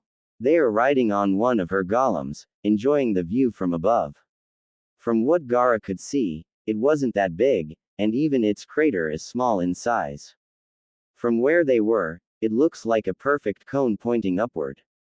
But Gaara learned the hard way not to underestimate trivial things or people, and sure enough, when he looked closely, he saw that it spits a steady flow of lava. Is it always active? Hi. During one of their talks, Gaara mentioned that he prefers nature. When they next met, she took him here. It is a part of nature, he can't argue with that. It's just not the peaceful and quiet kind. I see, Gaara said. What kind of things do people sell from here? Oi, how about you change the topic? I don't think talking about mud and exploding mountains are great topics for a date. Unfortunately, Onoki is just behind them, glaring. How about you let us talk about what we want, Gigi? Since it's our date and all, said Kuretsuchi, irritation coloring her voice. Your conversation bores me, he sniffed. Why don't you just leave then? Aya, he said and used his own golem to walk ahead of them. Then keep your comments to yourself. Kuretsuchi and Gaara were still on her golem, an awkward silence hanging over their heads. She was fuming, her fists were clenched and her eyes narrowed into slits. She was staring at Onoki's back, muttering curses under her breath. I'm sorry about that, Kuretsuchi grimaced. My grandfather can be old-fashioned. I know. The Tsuchikage may be a bit old-fashioned, but Gaara liked the man. He had been an invaluable help during and after the war. He had even praised Gaara in front of his father, which surprised and pleased him. He didn't think he still cared about what his father thought about him, but he did. What happened that day was memorable for him, in more ways than one. Hearing someone defend him, he deeply appreciated that. But right now, he didn't appreciate what the old man was doing. He shouldn't have agreed to the date in the first place if he was going to be this difficult. By now, their golems were walking side by side again, and he could hear Onoki's muttered complaints. Gaara sent Onoki a frown and he frowned back. This was Gaara's third day in the village and he still hadn't gotten the chance to be alone with Kuretsuchi. They won't be able to make a connection this way. It's not as if he would do anything untoward, he knew better than that. Gaara's thoughts halted at the realization.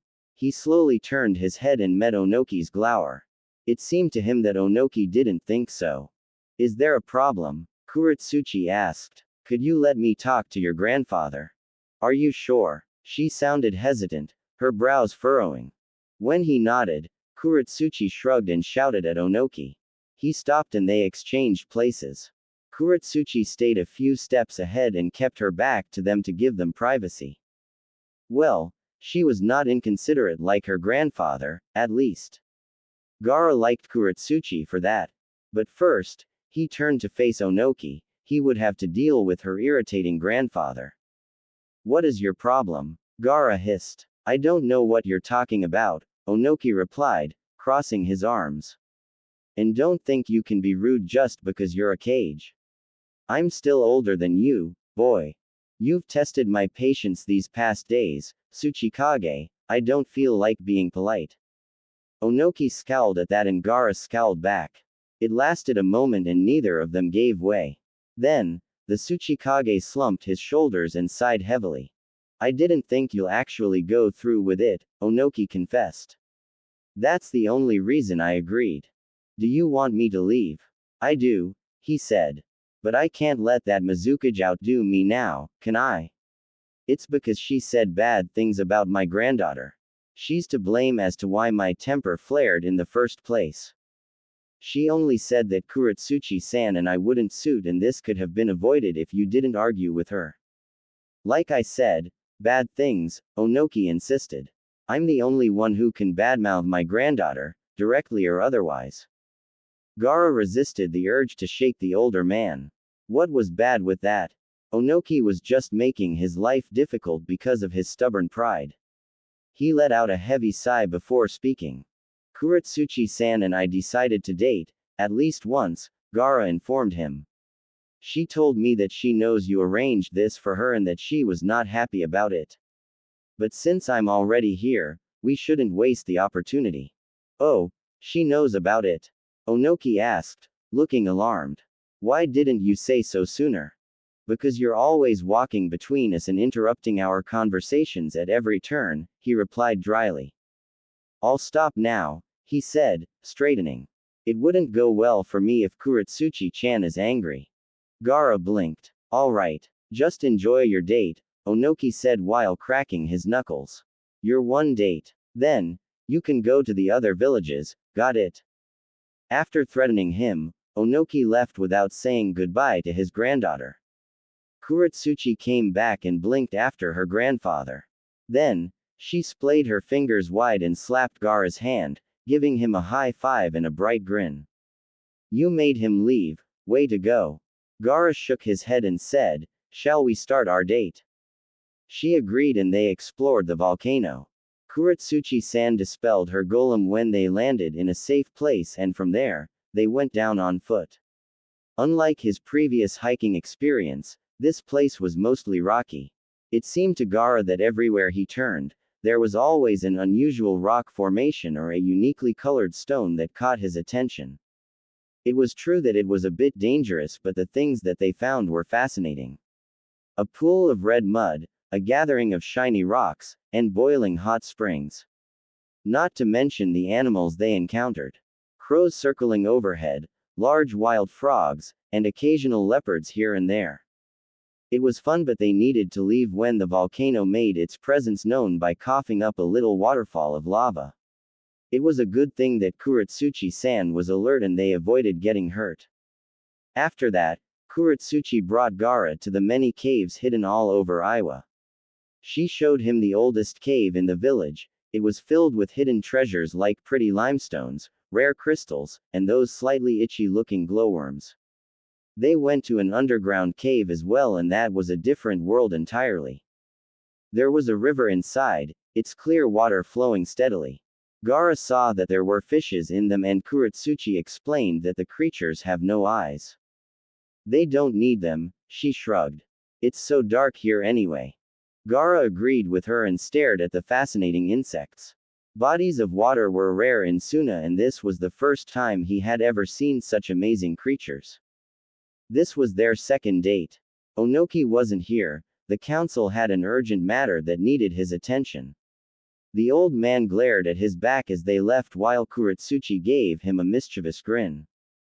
Gaara glanced at Kuretsuchi at his side. She was brave and blunt, but Gaara didn't feel different towards her.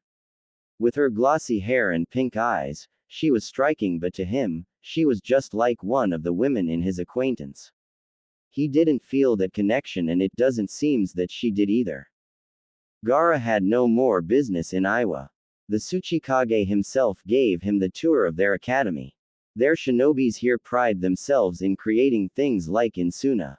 They used clay while the people in Suna used sand. They could exchange techniques and materials to make their shinobis stronger.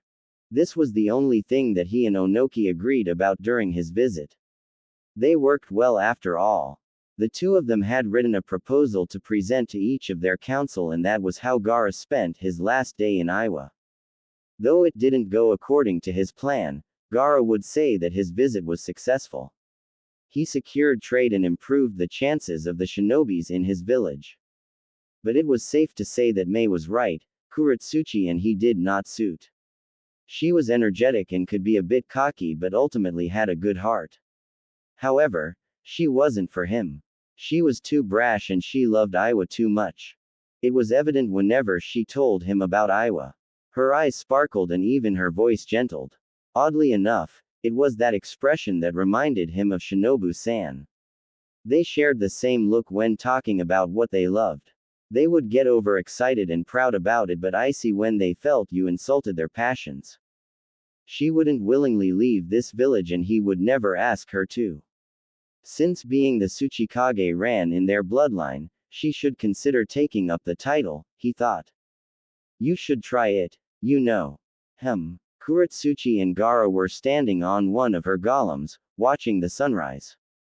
Gaara's guards were already waiting for him at the village gates, but he had stopped for a moment since she was kind enough to see him off. Kuretsuchi said that Onoki wanted to come, but his back acted up again and Gaara didn't think it was just an excuse. You should try being the next Tsuchikage. She shrugged. My grandfather is stubborn, he would cling to his title till the end. I'm certain that he wouldn't mind if you replace him. Gaara's eyes twinkled mischievously. Besides, he can't put his back into it anymore, so what's the point? Kuretsuchi threw back her head and laughed. I like you, Gaara-san. When she had calmed down from her laughter, Kuretsuchi looked at him with a welcoming expression and her pink eyes shining brightly. She put up a hand, splaying her delicate fingers wide between them. This time, Gaara raised his hand to meet her high five. It looks like he had made another friend here. Gaara walked towards the village gates while Kuretsuchi waved goodbye. He waved back at her once and they were off. Kumo was far from here and they had to leave at once if they don't want to be behind schedule. Yatsuki-san was lovely. That was Gaara's first thought when he finally met her. Then, it was followed by, she looks too young. Her pastel pink dress, twin pigtails, and large brown eyes framed by thick long lashes didn't help her case. When she smiled at him, her dimples showed. They were in one of the tea houses in Kumo and she had just arrived. Gaara just arrived himself and the Raikage set up this meeting after a brief chat. There's no time like the present, he said, and then ordered his assigned escorts to bring him here. After that, they told Gaara they would collect him in an hour. Konnichiwa Yatsuki-san, he greeted. Shall we order? Hi, she replied and sat. A server came and took their orders. After that, it was quiet. Casually talking to people had never been Gaara's forte and it looked like it wasn't Yatsuki-san's as well. He glanced at her and she was just sitting there with her hands folded tightly on her lap, her gaze averted. Am I making you nervous, Yatsuki-san? Aya, Kazekage-sama, she answered, still not looking at him. I'm just not used to meeting and talking to other people. I've been told that you're a kunoichi from the medical team, he said. Isn't talking to a lot of people a requirement in that? Yatsuki-san sent him a startled look. Gaara paused. The idea seemed to frighten her.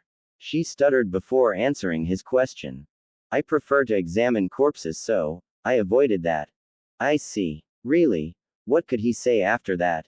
Thankfully, their food came and he had an excuse not to speak to her. He had a feeling that he will only make things more awkward for the both of them if he continued that conversation. Gaara eyed her discreetly. Yatsuki-san doesn't look the gothic type. She and her light outfit gave him the impression that she was cheerful and outgoing. He didn't think she would suit such a place. Our Raikage-sama told me that you're interested to see the academy. Hi, I will be honored to take you there, my lord. Gaara, please, he replied. And I am grateful. They finished their tea and left for the academy. They saw his escorts and after informing them of their plan, Gaara told them to meet him there. They agreed and promptly disappeared in a puff of smoke. Yatsuki-san seemed to tense as they walked, her shoulders were stiff and she hunched whenever they passed large groups of people. Gaara leveled with her to try to reassure her. If you're uncomfortable, we can do this another time. Oh, it's fine. There are just too many people today, she explained. I'm always like this. I'm not used to sunlight, you see. Besides, we're almost there. They walked a bit farther and finally reached the academy. It was a low building made of stone, just 3 floors from what Gaara could tell. Statues were lined up at its sides, warriors, and beasts alike, poised to fight. Welcome to the Kumo Shinobi Academy. Yatsuki-san preceded him and after talking to the guards at the gate, she gestured for Gaara to follow her. She took him to the important rooms, like the training, lecturing, and medical rooms. They also passed the cafeteria and the school's little playground. Gaara noticed that Yatsuki-san is more confident here than in the streets or the tea house.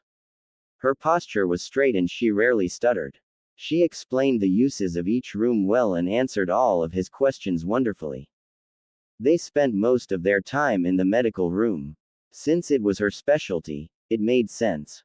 She showed him various kinds of medical machines that could only be found in their village.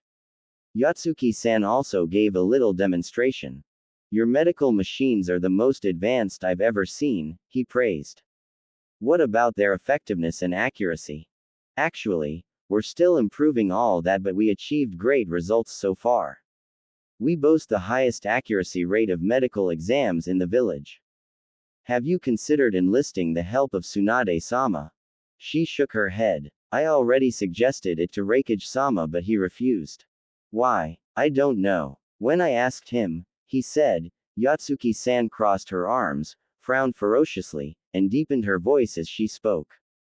I'll never ask the help of that gambling addict as long as I live. I see. Gaara blinked. I'll try to talk to him then. Yatsuki-san beamed at him. Arigato, Keisuke-sama. Gaara, please. Hi, Keisuke-sama. Never mind, he sighed. Where are we going next? The two of them wandered a bit around the school, watching a few students training here and there. It was a quiet yet pleasant experience, Gaara thought. When they had walked around the academy, his escorts arrived and after promising that they would meet again, they parted ways. He and A-sama met a few more times. They talked about the cultural exchange and Gaara broached the medical issue. It wasn't easy, but he convinced the other cage to at least show the machines to Tsunade-sama and let her test it.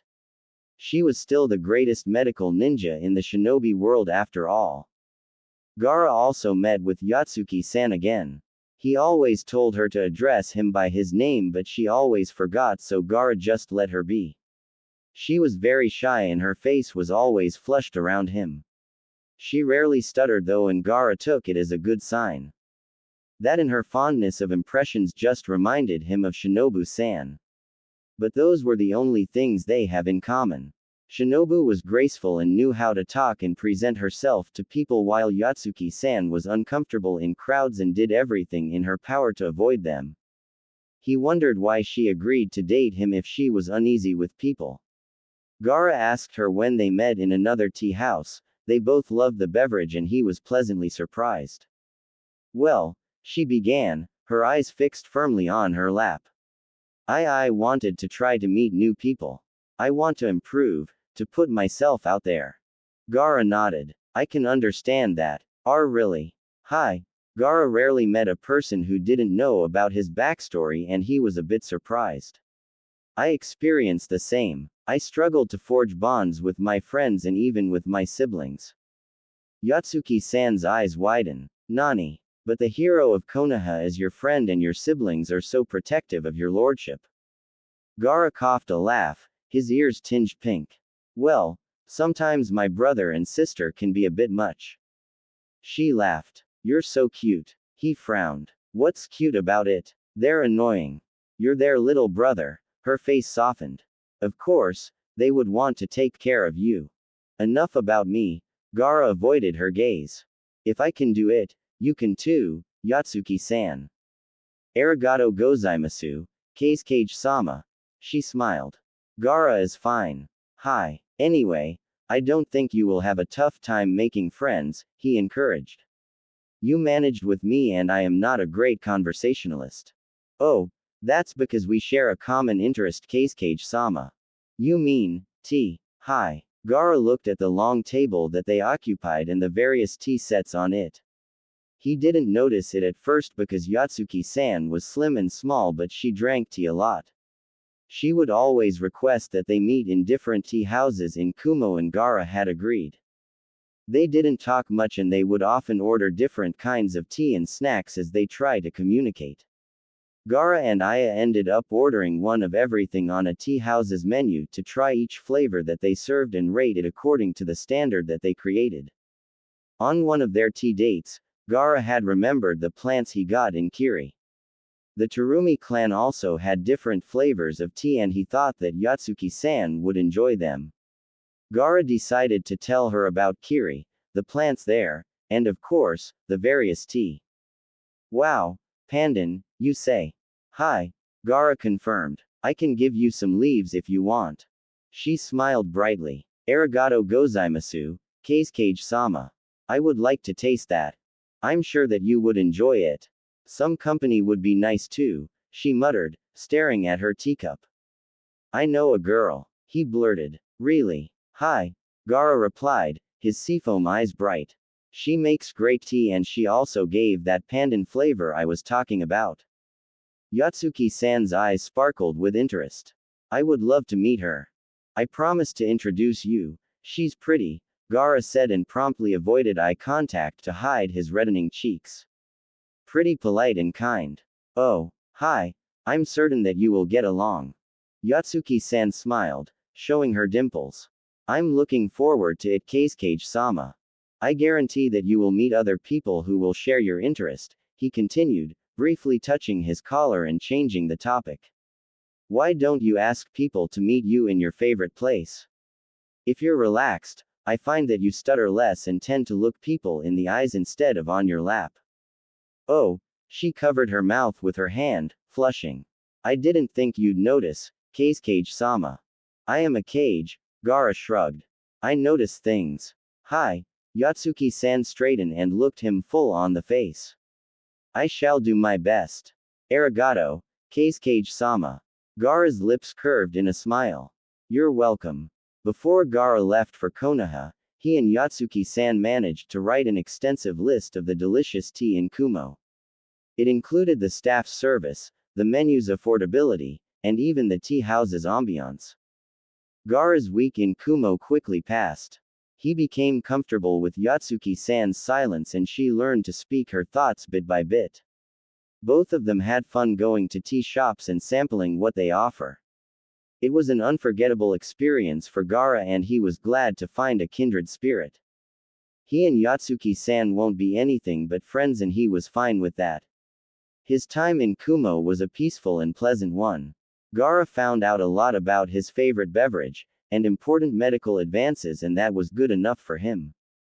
Gaara thanked the Raikage and promised to communicate his concerns with Konoha. He will be going there next after all.